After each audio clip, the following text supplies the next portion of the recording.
Harusnya Pertamina negara mulai menurunkan. Karena di luar negeri saja, di Malaysia misalnya, itu sudah menjual kelas Pertamax-nya cuma 4.500, separuh dari harga di Indonesia. Bahkan di Amerika yang pendapatannya jauh lebih besar daripada kita, yang masyarakatnya jauh lebih kaya, itu menjual BBM seperti sekelas premium cuma 2.500.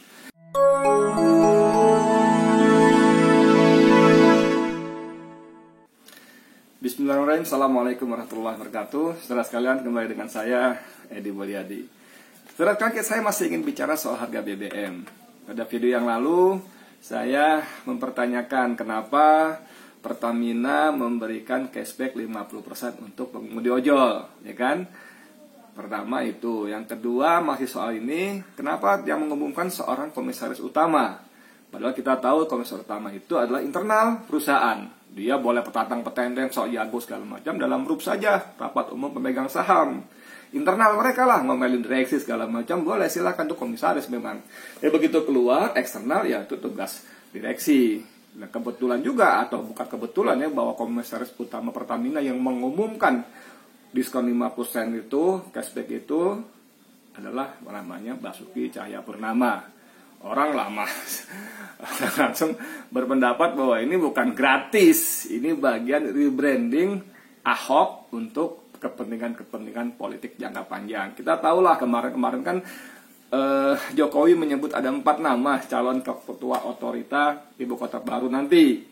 3 nama lainnya itu ya cuma apa sih namanya kita sebutnya?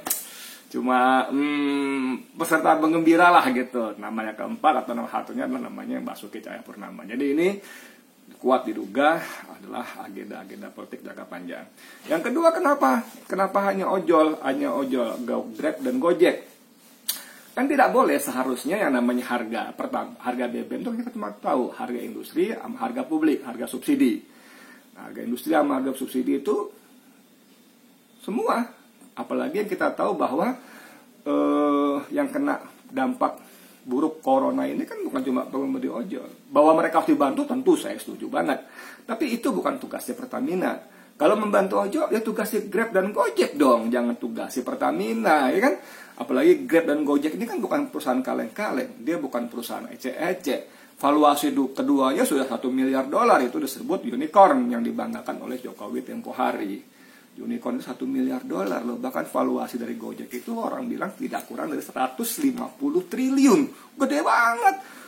Asetnya nggak ada, cuman apa sih aplikasi doang. Motor, mobil punya mitra, gedung mungkin masih sewa, nggak ngerti lah. Tapi asetnya hampir nol, kecil banget dibanding valuasinya 150 triliun itu.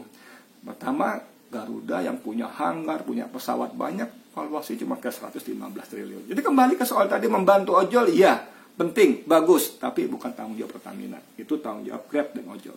Pertanyaannya, kenapa harus itu aja? Jadi yang dibantu tuh ojol apa Grab? Kan ojol atau perusahaan aplikasi. Apa gara-gara di Gojek ada nama yang namanya, siapa namanya itu? Pandu Patria Syahrir. Siapa dia? Keponakannya Luhut Binsar Panjaitan. Kita tahulah manusia satu ini. Luar biasa manusia satu ini ya. Tapi kita nggak ngomong soal itu ya. Kembali ke soal harga BBM tadi, saudara sekalian. Pertanyaannya, kita tahu persis bahwa di luar negeri, di pasar itu harga minyak sudah sangat turun jauh, sampai cuma $28 lah itu jenis Brent. Dibanding April tahun lalu, April itu masih $68 atau $70 per barrel. Jadi harga udah turun sekali. Nah kan nggak fair ke Pertamina pemerintah ketika harga minyak luar negeri di pasar langsung naik, dalam negeri buru-buru dinaikkan, alasannya menyesuaikan dengan harga keekonomian. Tapi begitu harga turun, aduh, udah sekian bulan nggak turun-turun. Ini nggak fair, saudara, nggak fair. Rakyat itu, aduh, terlalu baik. Mestinya rakyatnya udah bunyi dari kemarin-kemarin. Nah, jadi dalam konteks ini harusnya Pertamina negara mulai menurunkan.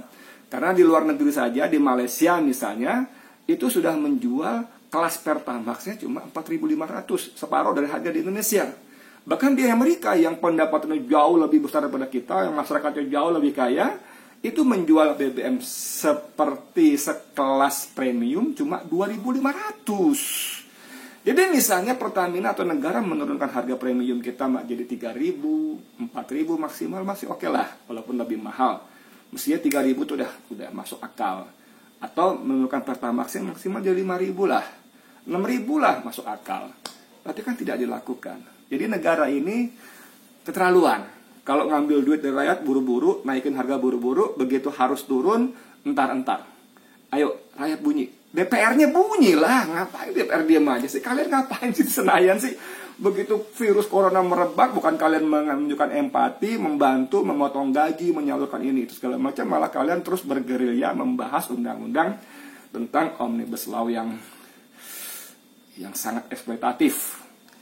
Yang menyerahkan Indonesia kepada investor bulat-bulat untuk dieksploitasi, untuk dijarah, memberikan karpet merah yang sangat luar biasa pada pengusaha. Kalian ini manusia bukan sih? DPR ini manusia bukan sih? Punya hati nggak sih gitu loh? Mulai kemarin waktu ribut-ribut corona pertama, kalian buru-buru dengan keluarga minta tes lagi, awal-awal 2000-an itu. Nggak pikirin rakyat yang kalian wakili. Aduh, ampun deh. Manusia bukan sih kalian? Jadi kalian harus bunyi. Desak pemerintah turunkan harga BBM. Kalau nggak bisa 50%, 40%-nya lah. 35%-nya lah, oke lah. Ya, bantu rakyat, tingkatkan daya beli rakyat. Itu kalau anggaran untuk beli BBM-nya dialihkan untuk keperluan lain, maka ekonomi akan lebih hidup lagi. Jangan lupa pertumbuhan ekonomi kita itu dengan kualitas daya beli yang bagus, konsumsi dalam negeri yang bagus, itu bisa 50-60% kontribusi dalam pertumbuhan ekonomi. Jadi kalau sebagian anggaran untuk membeli BBM tadi dialihkan untuk keperluan lain, belanja macam-macam, belanja pangan, belanja itu, ekonomi agak sedikit tertolong, tidak terjun terpuruk habis-habisan. Ya, pemerintah saatnya kalian adil. Ingat, jabatan kekuasaan yang kalian sandang, yang kalian banggakan sekarang ini akan diminta pertanggungjawabannya kelak. Dan itu pasti. Kalian adil, surga. Kalian zalim, curang, culas, licik, neraka. Nauzubillah min dzalik. Sekian dari saya. Terima kasih. Wassalamualaikum warahmatullahi wabarakatuh.